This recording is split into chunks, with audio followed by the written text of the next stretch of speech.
ಅಧ್ಯಕ್ಷ, ಚುಕ್ಕೆ ಗುರುತಿನ ಪ್ರಶ್ನೆ ಅವ್ರಿಗೆ ಹೋಗ್ಲಿಕ್ಕಿದೆ ಬೇರೆ ಕಡೆ ಕೌನ್ಸಿಲಿಗೆ. ಹೇಳಿ. ಚುಕ್ಕೆ ಗುರುತಿನ ಪ್ರಶ್ನೆ ಸಂಖ್ಯೆ 1737 ಸಣ್ಣ ನೀರಾವರಿ ಹಾಗೂ ವಿಜ್ಞಾನ ಮತ್ತು ತಂತ್ರಜ್ಞಾನ ಸಚಿವರು ಕೇಳಕ್ ಬಯಸ್ತಾ ಇದ್ದೀನಿ ಅಧ್ಯಕ್ಷ. ನನ್ನ ಅಧ್ಯಕ್ಷರೇ, ಉತ್ತರ ಒದಗಿಸಲಾಗಿದೆ.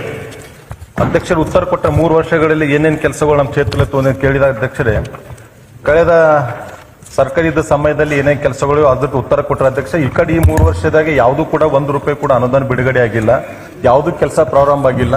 ನಮ್ಮ ಸರ್ಕಾರ ಇದ್ದಂತ ಸಮಯದಲ್ಲಿ ಲೇಂಟಿ ಮತ್ತು ಬೆಳಂಗಿ ಮತ್ತು ಕಾಜಾಕೋಟ್ನಲ್ಲಿ ಆಲ್ರೆಡಿ ಟೆಂಡರ್ ಆಗಿ ಕೆಲಸ ಸ್ಟಾರ್ಟ್ ಆಗಿತ್ತು ಅಧ್ಯಕ್ಷರೇ. ಅದರಲ್ಲಿ ಕೂಡ ಸ್ವಲ್ಪ ಸಮಸ್ಯೆ ಬರೋದ್ರಿಂದ ಇನ್ನೂ 1 ಕೋಟಿ ಹೆಚ್ಚಿಗೆ ಬೇಕಂತೇಳಿ ಕೆಲಸ ಕಾಂಟ್ರಾಕ್ಟರ್ ಬಂದ್ ಮಾಡಿದ್ಮ್ಯಾಗ ಅದಕ್ಕೆ ಹೊಳ್ಳಿ ಸಚಿವರ ಹತ್ರ ನಾನು ಕೂಡ 2-3 ಸರ್ತಿ ವಿಸಿಟ್ ಮಾಡಿದ್ದೀನಿ, ಕೊಟ್ಟಿದ್ದೀನಿ, ಮಾಡ್ಕೊಡ್ತೀನಿ ಅಧ್ಯಕ್ಷರು. ಇಲ್ಲಿವರೆಗೂ ಕೂಡ ಮಾಡಿಲ್ಲ.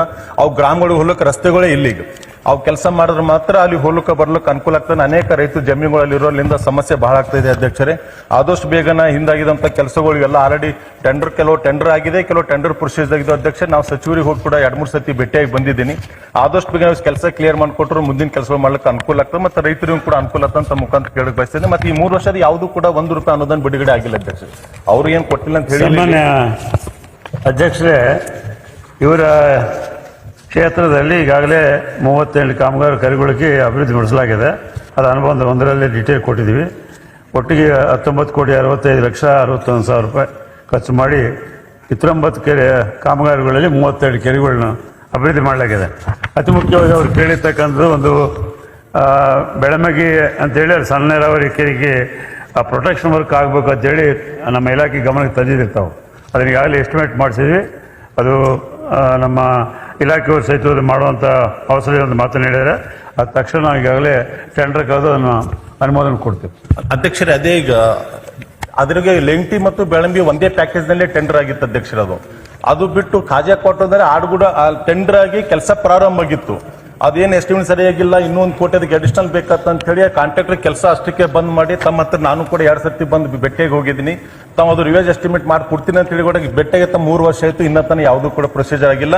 ಅದ್ರ ಜೊತೆಯಲ್ಲಿ ಇದ್ದೀವೆಲ್ಲ ಬ್ರಿಡ್ಜ್ ಕಮ್ ಬ್ಯಾರೇಜ್ಗಳೆಲ್ಲ ಮೊನ್ನೆ ಎಲ್ಲ ಫ್ಲಡ್ ಬಂದು ಎಲ್ಲ ಡ್ಯಾಮೇಜ್ ಆಗಿ ಹೋಗಿದೆ. ಅವು ಅಧಿಕಾರಿಗಳಿಗೆ ಫೋನ್ ಮಾಡಿದಾಗ ಗೇಟ್ಗಳು ಹಾಕಬೇಕು, ರಬ್ಬರ್ಗಳು ಹಾಕಬೇಕು, ಅದು ಕೂಡ ಕೇಳಿದ್ರೆ ಯಾವುದೂ ₹1 ಅನುದಾನ ಇಲ್ಲ ನಮ್ಮ ಹತ್ರ ಅಂತ ಎಲ್ಲ ನೀರು ಖಾಲಿಯಾಗಿ ಹೋಗ್ತಾ ಇದೆ. ಎಲ್ಲ ದಿನನಿತ್ಯ ರೈತರು ಕೂಡ ನನಗೆ ಕೂಡ ಫೋನ್ ಮಾಡ್ತಾ ಇದ್ದಾರೆ. ಆದಷ್ಟು ಬೇಗ ನಾವು ಎಲ್ಲ ರಿಪೇರಿ ಮಾಡಿಕೊಡ್ಬೇಕು, ಗೇಟ್ಗಳು ಹಾಕಲಿ ತಮ್ಮ ಮುಖಾಂತರ ಆದೇಶ ಮಾಡ್ಬೇಕಂತ ಮುಖಾಂತರ ಕೇಳಕ್ ಬಯಸ್ತಾ ಇದ್ದೇನೆ. ಸಭಾಧ್ಯಕ್ಷರು, ಇವೆಲ್ಲ ಈಗಾಗಲೇ ನಾವು ಹೇಳಿದಂತೆ 2022-23ರಲ್ಲಿ ತೆಗೆದುಕೊಂಡಿರ್ತಕ್ಕಂಥದ್ದು. ಆ ಸಂದರ್ಭದಲ್ಲಿ ಬಜೆಟ್ಗನ್ನ ಜಾಸ್ತಿ ವರ್ಕ್ಗಳನ್ನ ಮಾಡಿರೋದ್ರಿಂದ ನಾವು ಇದನ್ನು ಸ್ಟ್ರೀಮ್ ಲೈನ್ ಮಾಡಬೇಕಾಗಿದೆ. ಯಾವ ಆದ್ಯತೆ ಮೇರೆಗೆ ಇಲಾಖೆವಾರು ಫೀಸಿಬಿಲಿಟಿ ಅದನ್ನು ನೋಡಿ ಮಾಡ್ತಾ ಇದ್ದೀವಿ. ಅದರಾಗೆ ಅವರ ಸನ್ಮಾನ್ಯ ಸದಸ್ಯರು ಹೇಳಿರ್ತಕ್ಕಂಥ ರೀತಿಯಲ್ಲಿ 1-2 ಕಾಮಗಾರಿಗಳನ್ನ ಪ್ರಯಾರಿಟಿ ಮೇಲೆ ಹೇಳಿದ್ದಾರೆ. ಎಲ್ಲೆಲ್ಲಿ ನಮ್ಮ ನೀರಾವರಿ ಕೆರೆಗಳಿಗೆ ತೊಂದರೆ ಇದೆ, ಆ ವೇಸ್ಟ್ ವೇರ್ ಸರಿಪಡಿಸ್ತಕ್ಕಂಥ ತಕ್ಷಣ ಅದು ಮಂಜೂರಾತಿ ಮಾಡಿ ಆ ಕಾಮಗಾರಿ ಮುಗಿಸ್ತಾ